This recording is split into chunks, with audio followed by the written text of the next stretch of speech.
પર્યાવરણ સંરક્ષણ અને ઈંધણ બચાવવાના સંદેશ સાથે વડોદરાના સાંસદ ડૉક્ટર હેમાંગ જોશીએ અનોખી પહેલ હાથ ધરી છે।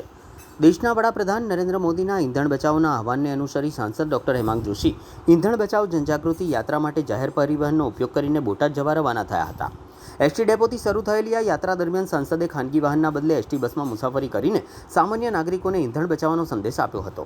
તેમણે જણાવ્યું હતું કે જાહેર પરિવહનનો વધુ ઉપયોગ કરવાથી પેટ્રોલ ડીઝલની બચત થવાની સાથે પર્યાવરણનું પણ સંરક્ષણ થઈ શકે છે।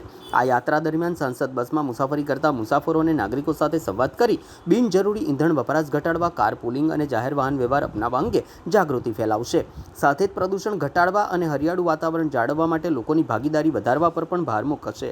સાંસદની આ પહેલને વડોદરાવાસીઓ તરફથી સારો પ્રતિસાદ મળી રહ્યો છે। શહેરમાં ગ્રીન વડોદરા, ક્લીન વડોદરાના સંદેશને વધુ મજબૂતી મળશે અને પર્યાવરણ પ્રત્યે લોકોમાં જાગૃતિ વધશે તેવી આશા પણ વ્યક્ત કરવામાં આવી રહી છે। અને માનનીય વડાપ્રધાન શ્રી નરેન્દ્રભાઈ મોદી સાહેબના 12 વર્ષ વિશ્વાસ, વિકાસ અને જનકલ્યાણના આ થીમ સાથેનો તમામ કાર્યકર્તાઓ સાથે મળવાનો આ પ્રવાસ છે। એની અંદર એક પેડ માં કે નામ અંતર્ગતના અભિયાનો હોય, સ્વચ્છતા અભિયાન હોય, ટિફિન બેઠક હોય, આવા ઘણા બધા સંગઠનાત્મક વિષયોને લઈને બોટાદ અને ભાવનગર મહાનગરના યુવાનોને મળવા માટે 3 દિવસના સંગઠનાત્મક પ્રવાસમાં હું જઈ રહ્યો છું।